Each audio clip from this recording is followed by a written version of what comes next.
Well, today's a distinct pleasure to introduce you to Dick McDonell, a longstanding friend of mine who's come to Red Deer, like my father did, from the big city to the small city. Found it so enticing, enjoyable, exciting, and opportunistic that he stayed, and so has Dick.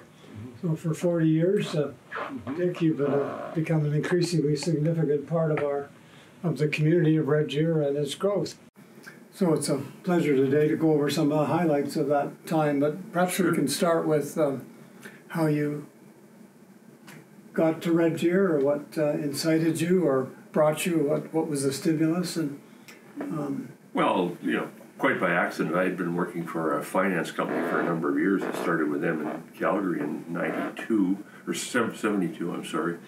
And with that kind of work comes transfers. And from Calgary, we went to Nelson, BC. And from Nelson, we went to Brooks. And then from Brooks to Red Deer. And arrived here in 1978. And made it our home ever since. No desire to leave. What was it that kept you in Red Deer, or how did you decide to stay in Red Deer? You already had a job, but that's not the way things turned out. No, several factors caused us to stay here. A, our families were both in Edmonton, so it was handy, it was convenient. Plus, Red Deer was considerably bigger than either Brooks or Nelson, so there were many more amenities in Red Deer than the two previous towns we'd lived in. And actually, I had got a phone call from the regional office at one point saying, we're not offering you this job, but would you be interested in a move to Edmonton? And Diane and I sat down and chatted about it, and we decided no. We'd had these 3 moves over a short period of time.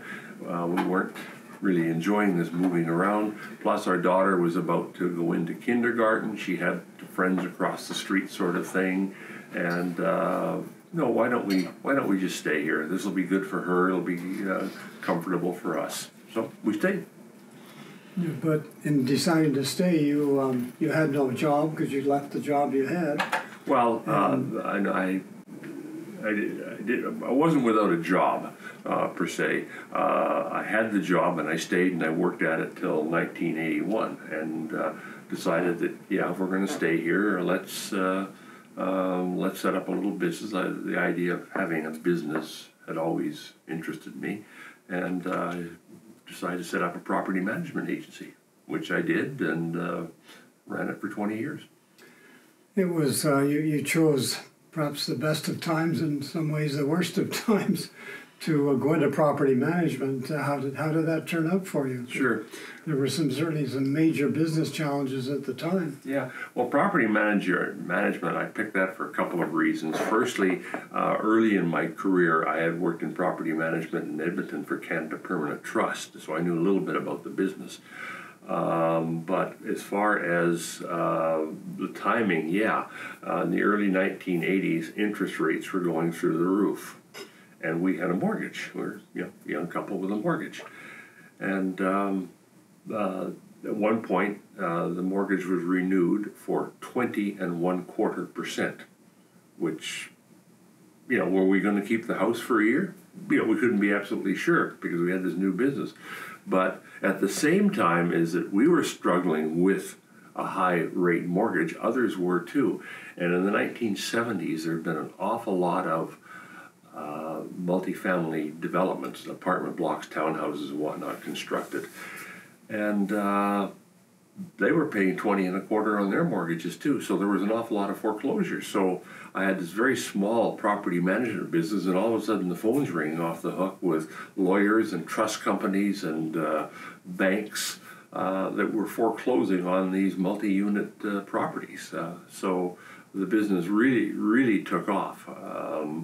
We managed these properties, and eventually they were sold. And in many cases, the buyers kept us on as property managers. So the business really grew. So it was, what's that saying? The best of times, the worst of times. And making the most of times. Yeah. Okay. Yeah. I'll go with that. I remember that occasion because my wife had a condo in Calgary, and the offer of renewal was a fixed 5 years, 22 or 22.25% from Fidelity Trust, a company better known because its owner was a gentleman named Peter Pocklington. Oh, geez. So she knows how to pick them. Fortunately, the Royal Bank manageress said, "Why don't you get a variable mortgage?" And she ran that all the way down to 12%. Wow. So you're right, the best of times and maybe the luckiest of times. Yeah. Well, can you tell us some of the highlights in your business or business development time and career in Red Deer? I think you called your company Manor Management. Yes. Where the name came from.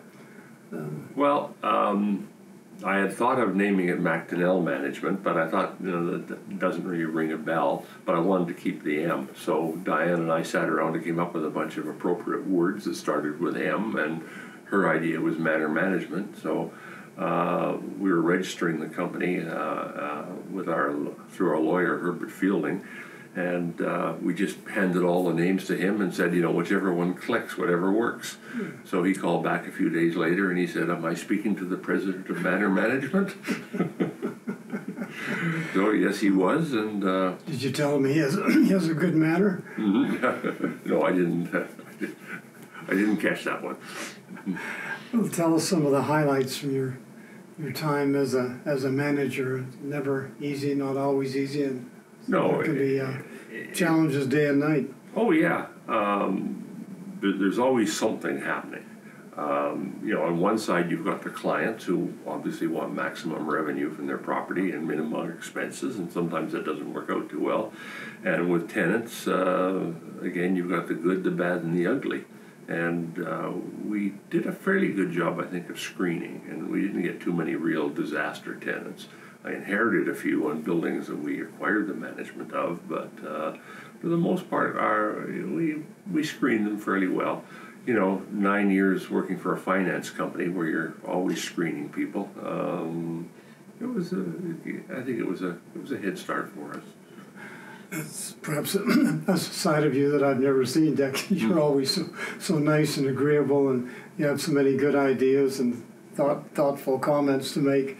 There must be another side which says... Well, I'm glad none of my clients ever heard anybody refer to me as nice and agreeable. And they want a grumpy landlord for a client, or for a property manager, I should say. Sorry. Yeah. Well, one of the... and perhaps it's indirectly related to your property management because opportunities certainly crop up, and it sometimes takes vision and other talents and financing, of course, to enter into some of them. But the one that's always intrigued us and I think intrigued the community is your preservation of the old courthouse. And perhaps you tell us a bit about how that came about and where it's at now. Well, I'd always admired the building. I like grand old architecture, and I'd always admired the building from the day we moved to Red Deer. And then in '83, I guess it was they opened the new courthouse, and I had in mind that obviously some big law firm would move in and take it over. Well, that didn't happen. They left it with the Allied Arts Council, I believe, and they ran it, and if I may dare say so, not very well. And it was costing the city money. The city owned it. So they, in 2000, put it up for sale. And when I saw that, this is an opportunity, we've got to jump on this. And I thought, who else might be interested? Well, I know Jim Dixon, who was then practicing with Herbert Fielding. He had an interest in old architecture too, so I phoned Jim, and what do you think? Should we go for it? Absolutely. So we put our names up and were toured through the place and looked at the finances and everything else, and we really thought there'd be a lot more interest in it. We thought there'd be a lineup of people wanting to get this building, but there was only one other offer, and it was ridiculously low, so we were the lucky bidders. And I remember after we attended the city council meeting at which they made the decision to sell the building to us. And I remember after the meeting, Jim and I walked out into City Hall Park and sat on a bench there, just looked at the building and like, do you believe it that this thing is going to be ours? And yeah, very happy with it. We did an awful lot of work on it. We were restoring it, and we tried to restore it to as close to original as possible. There were things that couldn't be maintained original, one being the boiler, which was burning through about $4,500 worth of gas in a winter month. We replaced those. But as far as what the place looks like, for instance, the doors were all sanded and varnished, and the only names people can put on the door are in the same type of font that was used originally. Is we found a door downstairs that had the original lettering on it, and our sign guy at the time was Mort Spellman, and we took him downstairs and says, "Can you replicate this?" And he says, "Yes." So that's the lettering on the doors, and there's just so many other things. Jim took over what had been the court clerk's office, about 1,500 square feet on the main floor, and set up his practice there. And all the furnishings, the counters and everything else, he had designed to look as it would have looked in 1930. So things like that. You certainly brought an interesting group of people from Red Deer with quite a wide variety of talents and competences and so on into the building as tenants. Oh, sure. If you were working in the building, it had to be a kind of a fascinating coffee break with the shoulders that you got to rub with, from the artists and architects to art school, architects, had a couple of lawyers, financial planners we've had in there, at least 3 psychologists over time, and in the basement it's all musicians. That's an interesting opportunity for the tenants. Musicians, let's face it, musicians are either filthy rich or they're starving. And starving musicians can afford the level of rent that's paid in the basement of our building. It's quite reasonable.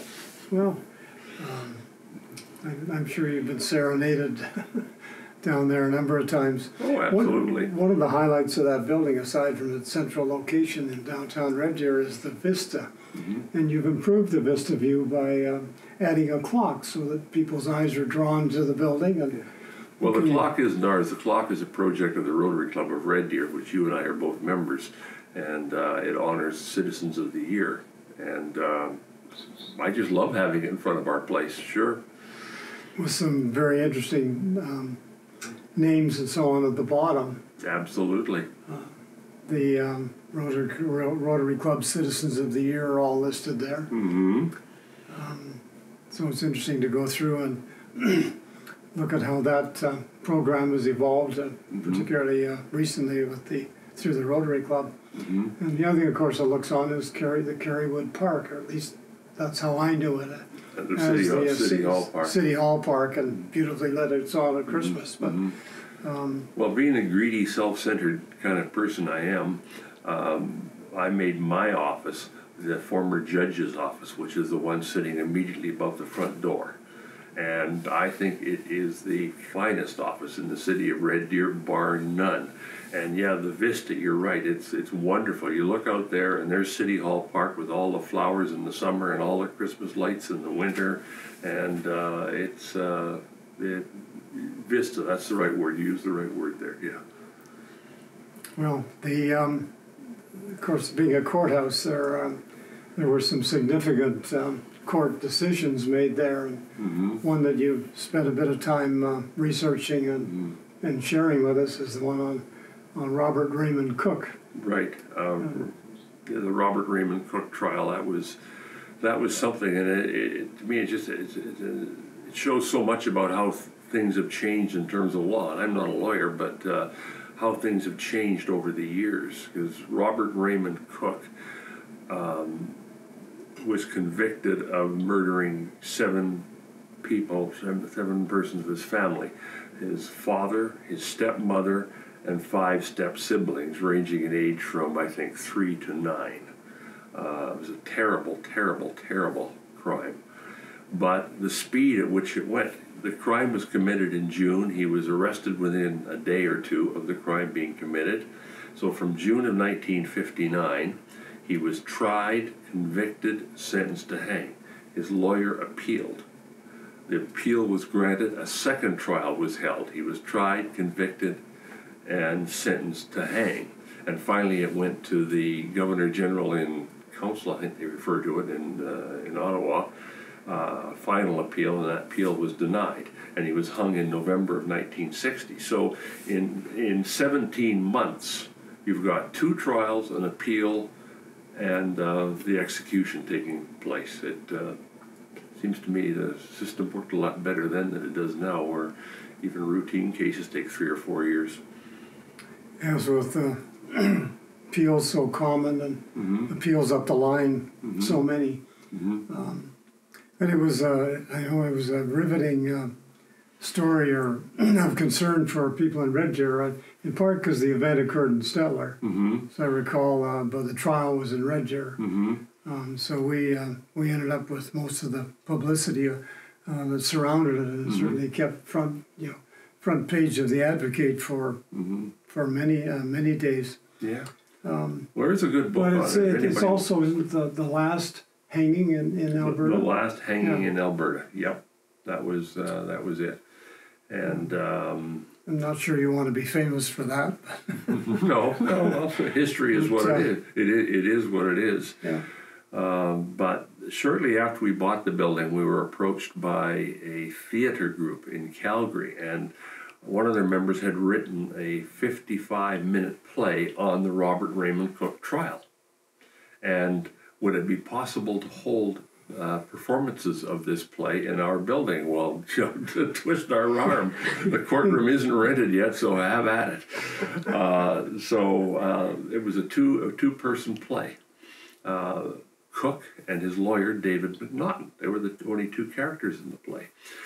And they came, and at the time, the fire inspector's little sign was just inside the front door of the courtroom, and it said capacity limited to 60 people.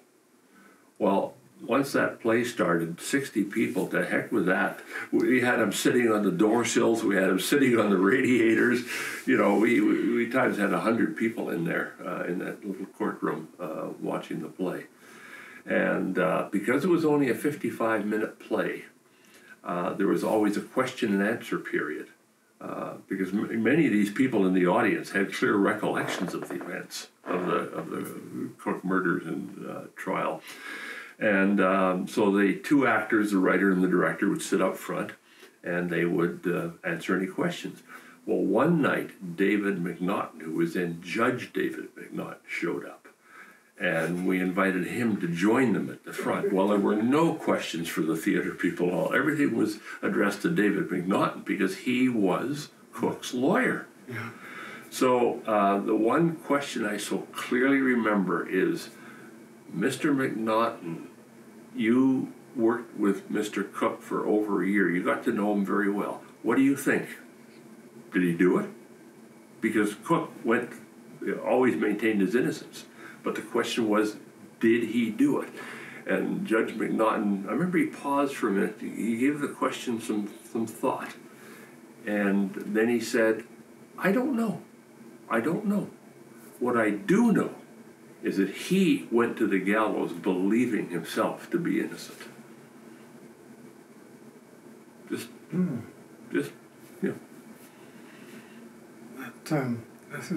lots to chew on there. there truly is, especially now that the country's maintained its position. No deaths. You can be sentenced for life, but there's none of this hanging anymore. No. So in that sense, it is a benchmark. But the courthouse course, is a central part of Alberta, or Red Deer rather, dating from what, 1928, is it? 1930. It was built in 1930-31, Yeah. and it opened March 6th, 1931. And if you drive by on March 6th of any given year, you'll find the Canadian maple leaf flag is not there. The red ensign, which was Canada's flag at the time, that's the one that'll be flying on March 6th. That's the one that the owner flies then? Mm-hmm. Each anniversary. Yep, we do. Dick, are there any other generalizations or general observations you'd like to make about the business community in town, its impact, and particularly the fact that you're downtown, and like any city that's more recently gone on a sprawl and has extended peripherally, it's been rather hard on the downtown core to maintain it from a real estate point of view or a successful rental point of view. Right. Well, if you have an office building and it doesn't have any particular appeal, you could be looking at 100% vacancy. And I remember reading a newspaper article. I was doing some research on something, and a newspaper article from back in the 80s, and the downtown jewelry store had moved to Bauer Mall. And the newspaper reporter asked, "Why are you moving?" And what the fellow said was, "Because Ross Street is no longer a shopping street. Business street, but not a shopping street." Because shopping all over North America had moved to the malls. They were indoor malls. They were comfortable, and that's where people did their shopping. So retail has been a struggle downtown for many years, and there are some places that do well. I guess they're specialty shops and small restaurants and whatnot seem to do okay. But as far as being the hub of business, no, downtown is not the hub of business anymore. And I think that that's been exacerbated in recent years by Gasoline Alley. You're in the county and they claim to be rural, so they get massive tax breaks, and businesses are moving out there. So downtown is struggling, but it will always be there. We've got the current courthouses downtown, and the new one being built is downtown. You're always going to have the legal profession concentrated there. So, there will be other businesses and professions that surround that. So it'll survive, but it's not the business capital of Red Deer anymore.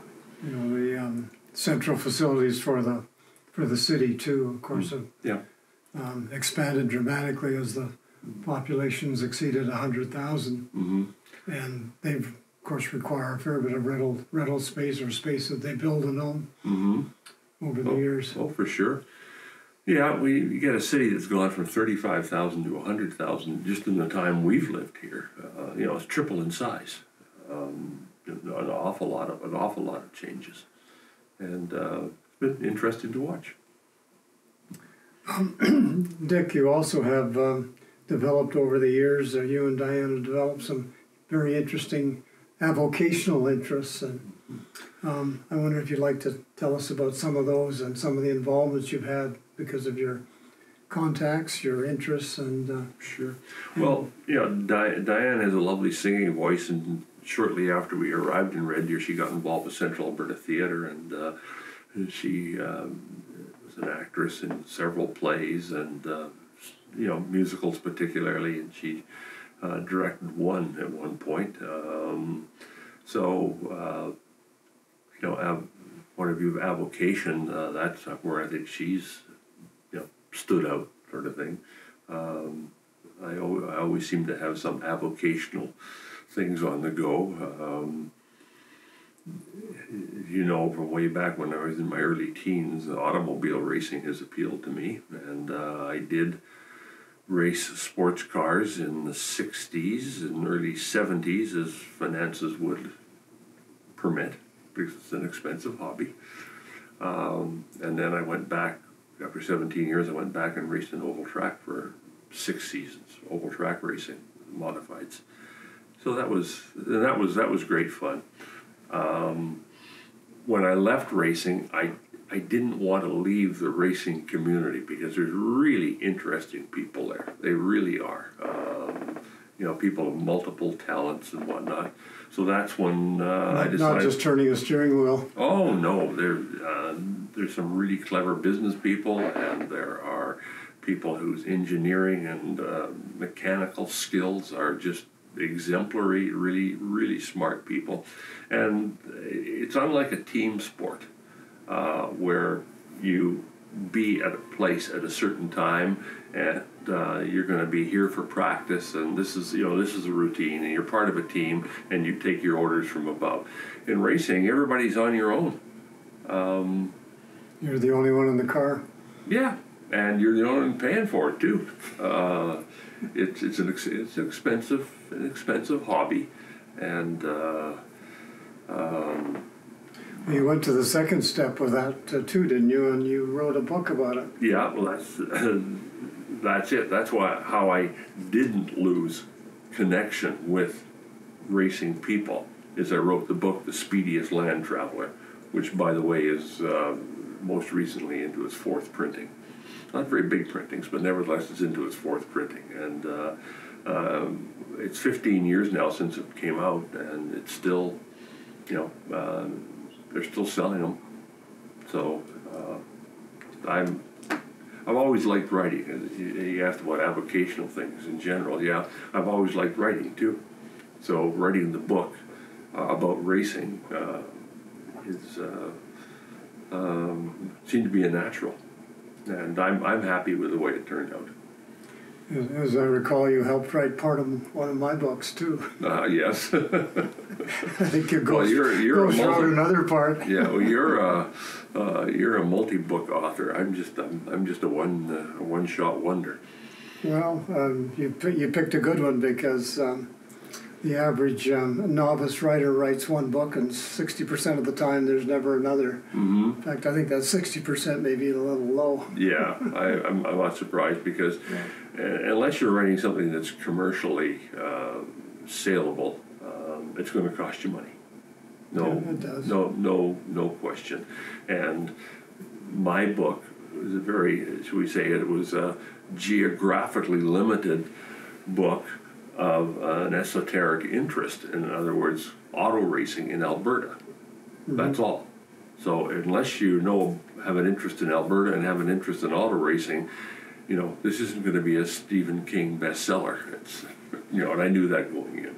Well, and it's a focus topic, and half, if not substantially more, of the enjoyment is just doing it. Yeah. Yeah. And if you get some feedback that other people have enjoyed reading it, that's a plus. Well, it got good reviews, so I was happy with that. I really enjoyed researching it because got to chat with some very remarkable people. One hand, and I got to. I spent a lot of time in archives and looking up old newspaper articles. Like most people in Red Deer aren't aware that the very first stock car race in Alberta took place at Red Deer Fairgrounds in around 1949 or 50.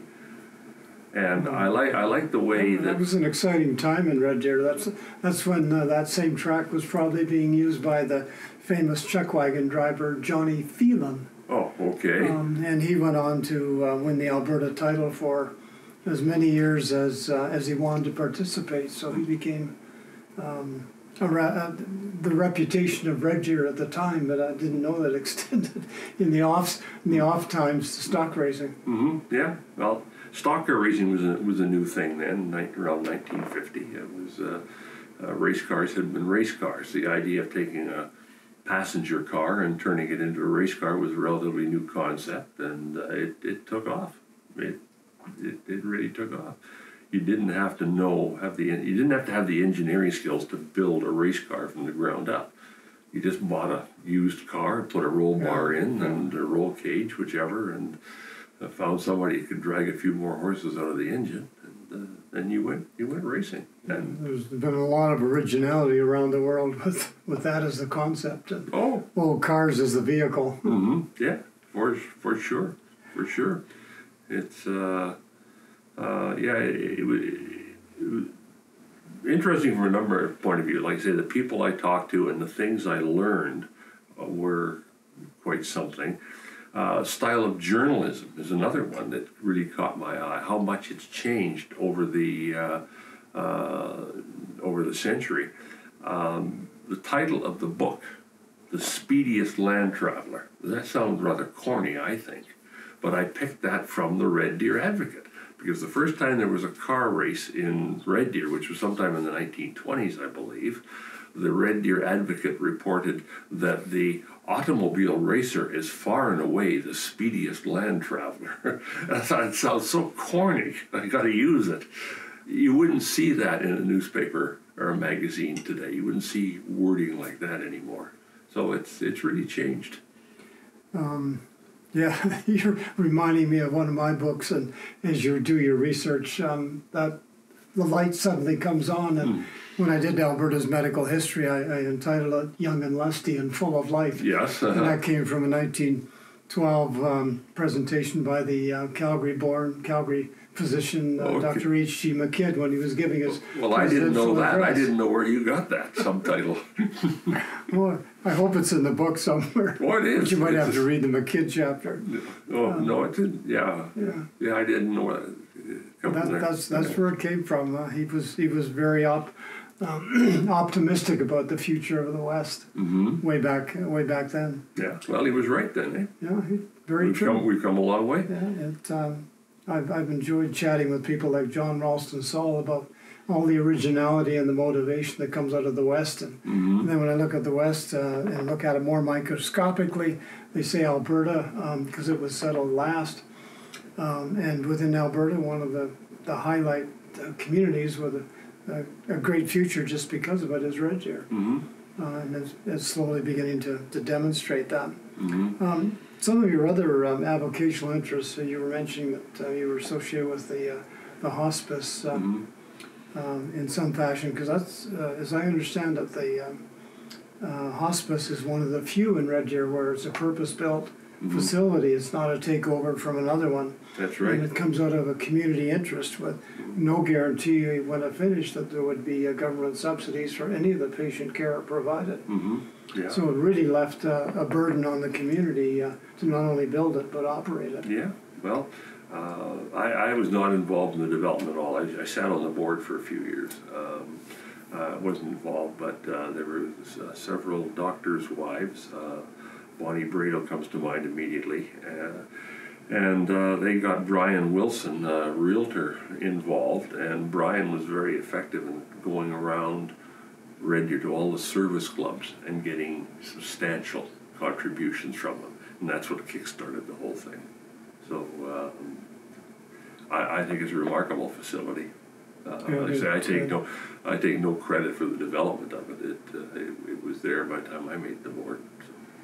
You know, those of us who've had some experience with it would certainly say it's a marvelous addition to the community at a time in life when there's so much stress. Well, another marvelous facility in town that I was involved with, actually I was the board chair for a little over 3 years, was the Red Deer Symphony Orchestra. And I like music. Can't play, can't sing, but I love listening to it. And you do have a piano here. Yeah. I wonder who plays it. It was. I think it was just a wonderful development here, and people don't expect that in Red Deer. Tell you a little story. When I became president, I realized that there were cash problems where it was running out of money. How to raise some money. So I arranged for Ray Macbeth to come and speak to our board in terms of fundraising, how you raise money. And then I read in Maclean's magazine the fellow who was the chief fundraiser or whatever for the Calgary Philharmonic, had won some major award for marketing for some outfit in the U.S. I forget what it was, but it was there. He was the #1 man for the year in terms of promoting entertainment.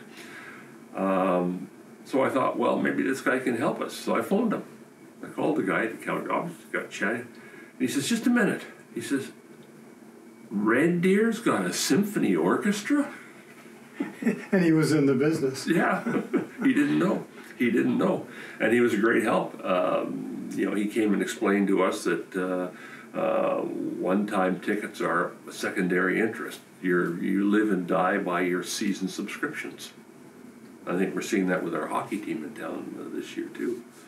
Mm-hmm. Not many people are going to games, but they sold lots of season tickets so they can keep functioning.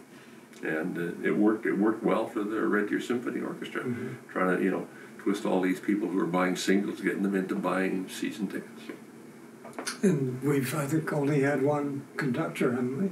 Through most of that period. Through most of the period. There was a fellow from Red Deer College was a conductor originally, and it was perhaps being a little too harsh.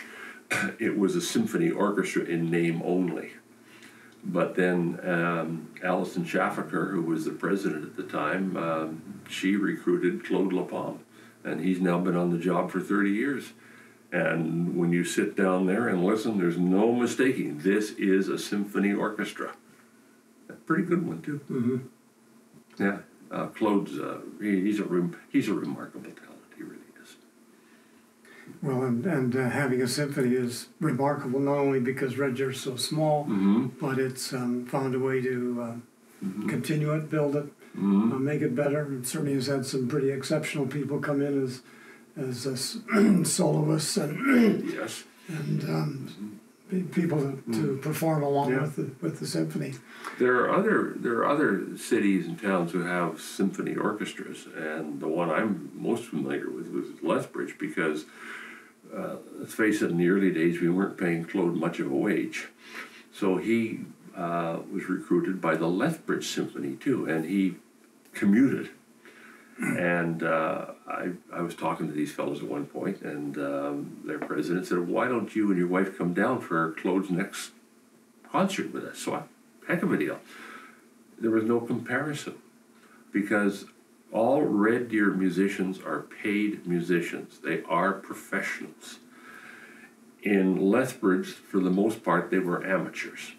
The principal first violin, second violin, and cello were paid musicians, and they got a substantial paycheck. Everybody else was a volunteer. And I remember meeting, we down at the concert, and I met some of these fellows afterwards, and two of them were the sons of call it a U.S. border guard, somebody at the CAHS border crossing. And this fellow really wanted his sons to be musicians. So he somehow got them up to Lethbridge for every rehearsal and every concert, and these teenage boys. That was sort of the level of the majority of the orchestra. They were happy volunteers.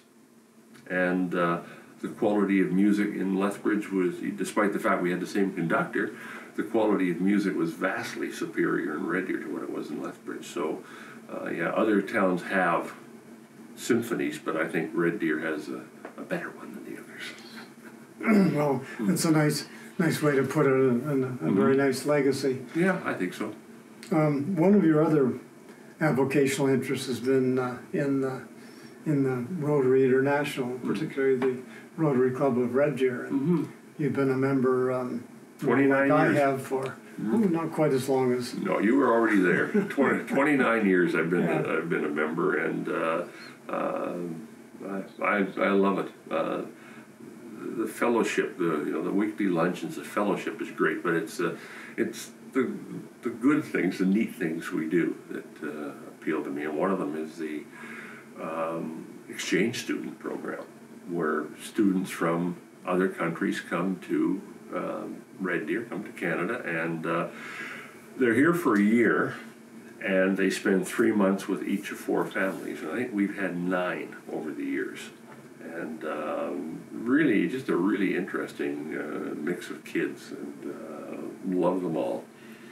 And the attachments usually can continue for years afterwards because they're life-changing experiences for the students. And, Sure. And enjoyable experiences for the adopted parents.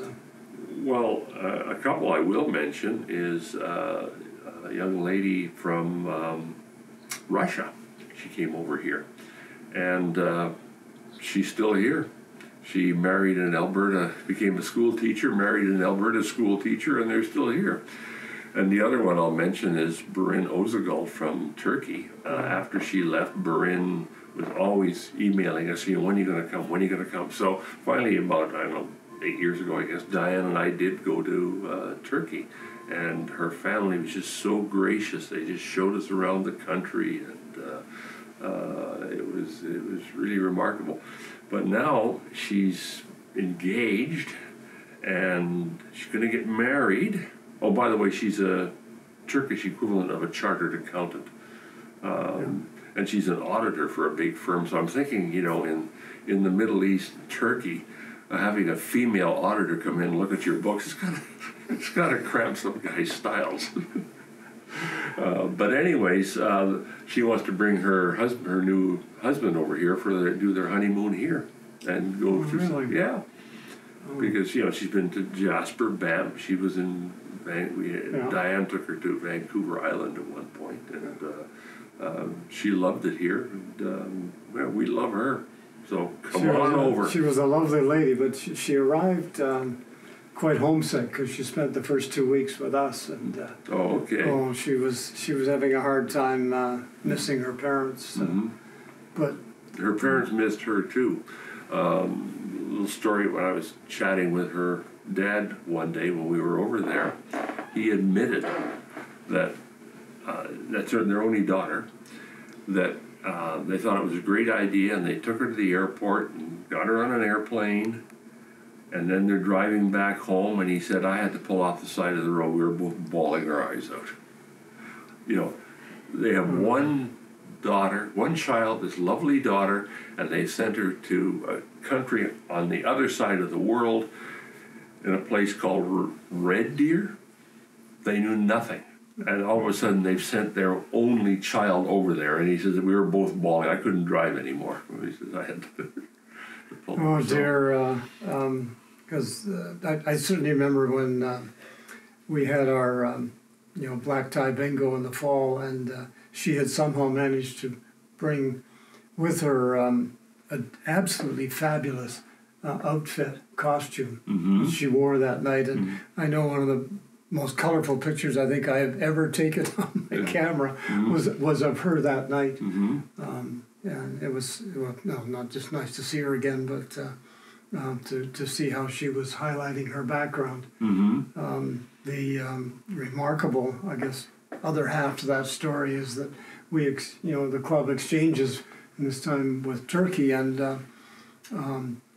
the exchange student from Red Deer that year was my son Jeffrey, and he wanted to go to Switzerland, but the student had gone to Switzerland the year before, so he wasn't eligible.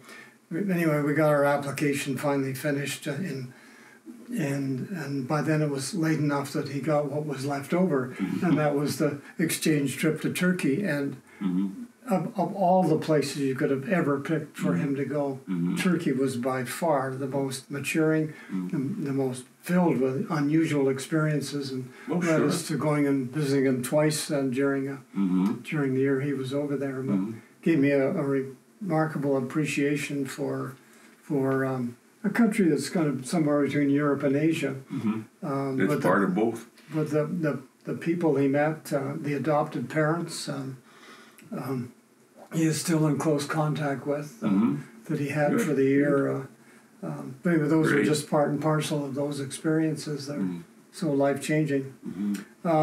You were also involved with the Career Opportunity Fund, or have been almost since its inception. Dick, do you want to share a few highlights of that unique program? Only about 10 years, and I love the program. you are introduced to some remarkable young people. And just by way of background, the Rotary Career Opportunity Fund, I think it was the initiative of Jim Foster, and it's not a scholarship, it's a bursary. We're looking for financial need, as well as academic achievement and community involvement as well. And you really meet some remarkable kids. I'm talking about the sons and daughters of single parent families. I remember one young lady, her mother was a janitor, and she's trying to support a family on that. So this daughter, she had a part-time job, one of the convenience stores, and was working hard at that and still maintaining a high academic average and still involved in things at the school. Just remarkable. I almost wish we could give these kids more to get them going. It's depending on the interest rates and return on our investment and everything. The awards are between $2,000 and $2,500 a piece, which is nice, and it goes to first-year students, and that's when they really need it. So it's really, really helpful. I love the work it does. Every year we take all the applications and we get together with the Rotary and District Community Foundation and with the counselors from the various schools involved, and then our own club committee, and we just go over these applications and score them. And I'll tell you, when you get down to the last number, depending on how many we can give that year, say 20. You get down to those last numbers, and it's hard choosing. It is difficult. The top ones are easy. The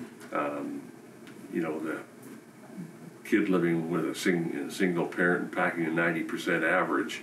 Well, they're an in, but further down, it's still difficult. They're all worthy recipients. I don't think we've ever written a check for a student we shouldn't have. No, it's certainly been one of the highlight projects of the club. I think it started as a 75th anniversary project, and Jim and Jack Donald, I think, were two of the people intimately involved, and Chris Warren in getting it started. It's also a program that I think we've given out now to the community for the scholarships that we give, something over $400,000. Oh, yeah. And it has behind it almost $750,000 That's right. on deposit with the community foundation. Well, as interest rates go up, we should be able to make either more awards or greater awards. It's been hamstrung in recent years because any investment that's relying on interest just isn't doing very well. People who rely on fixed incomes, a real problem. Yeah. So if interest rates rise, well, we should be getting a greater return, and we should be able to make more or bigger awards, which I'm happy for. Well, it's been fun to be at least an indirect part of it, and watch the program continue maintained by people and provided continuity by people like you and Chris Warren. Well, it led to other things too. I'm a member of the Central Alberta Vintage Auto Club, and I was a fairly new member. And one member, Malcolm Fisher, school teacher and town councillor from Stettler, he was administering an awards program that club had, which was to graduating high school students going into automotive apprenticeships. And it covers not just Red Deer, but all Central Alberta. So Malcolm, a very persuasive fellow. Anyways, he stood up at a meeting one day and said, "Look, I'm having trouble keeping up with this. If anybody can give me a hand, talking to a few schools or anything, I'd appreciate it." So I spoke to him after. I said, "Well, I've done this thing with Rotary, so yeah, I'd be happy to give you a hand." Well, Malcolm was also the editor of the club newsletter, and when I opened next month's club's newsletter, there was the executive listed, and I was listed as the chairman of the scholarship committee. So. And if I can backtrack on that to another, Malcolm Fisher, he is a good close personal friend of David McDonell, the judge, from Stellar, and previously defense lawyer for Robert Raymond Cook. And they make a presentation to junior high schools on this whole topic.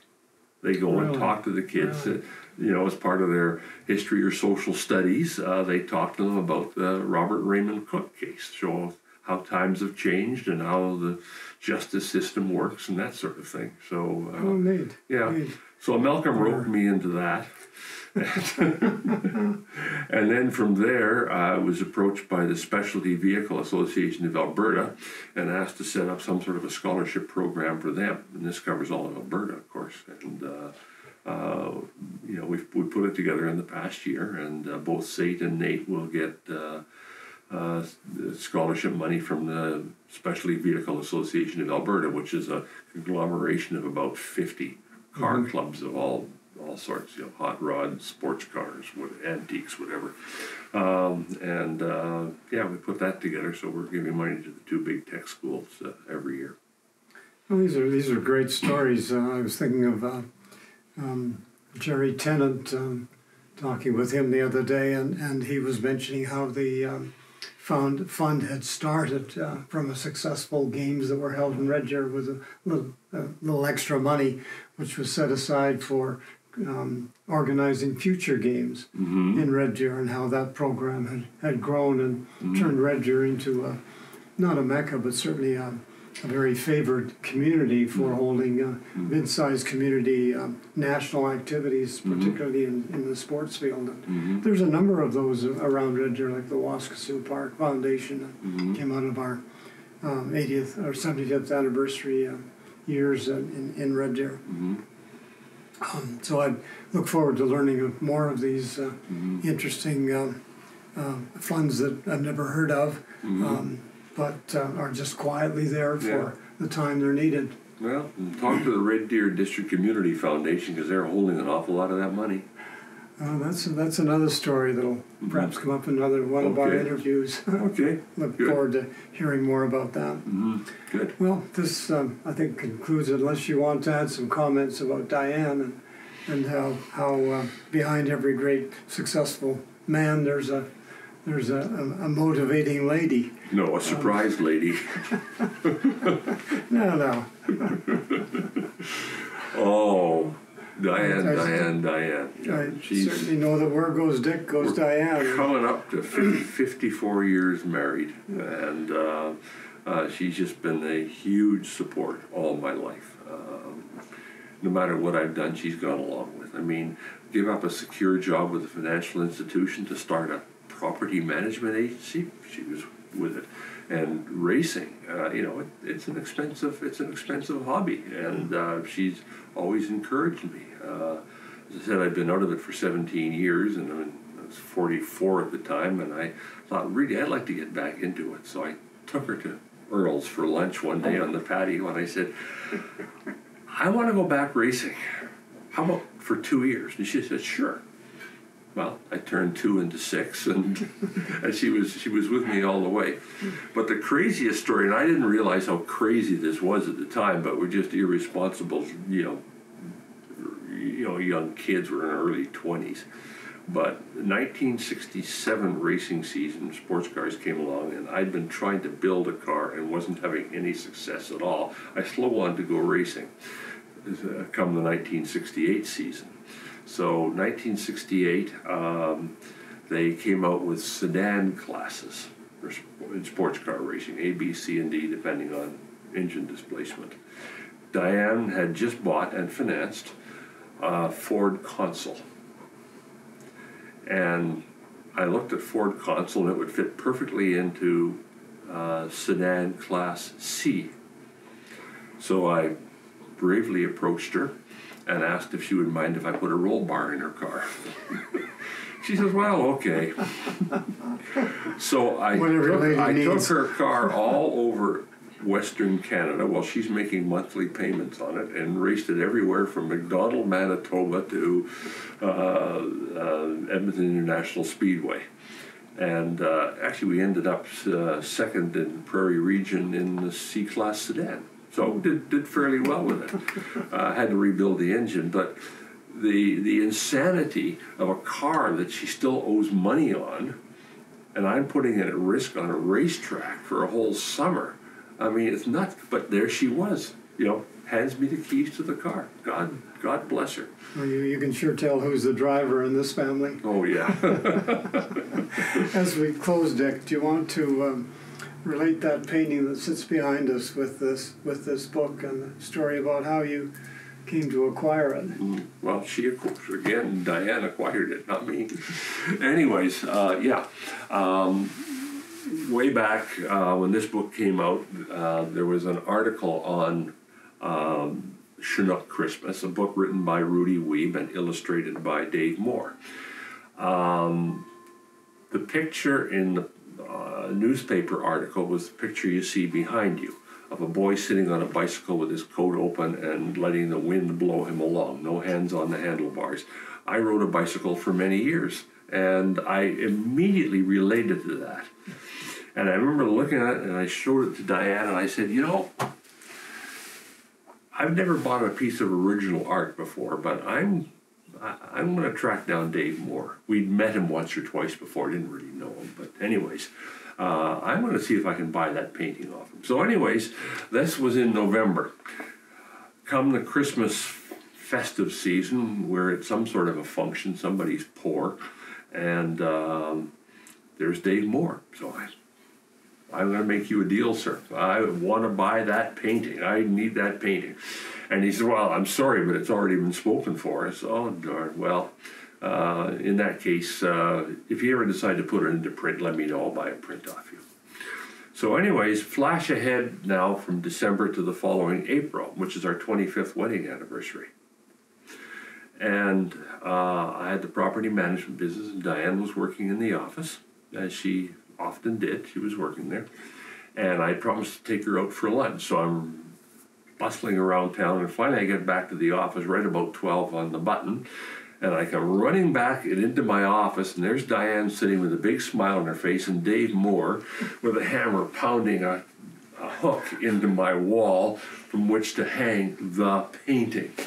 So yes, it had been spoken for, but whereas I sat back and waited for an opportunity to approach Mr. Moore, Diane had immediately contacted him and offered to buy the painting off him. So she kept this secret from November through to the following April, and I was just absolutely shocked.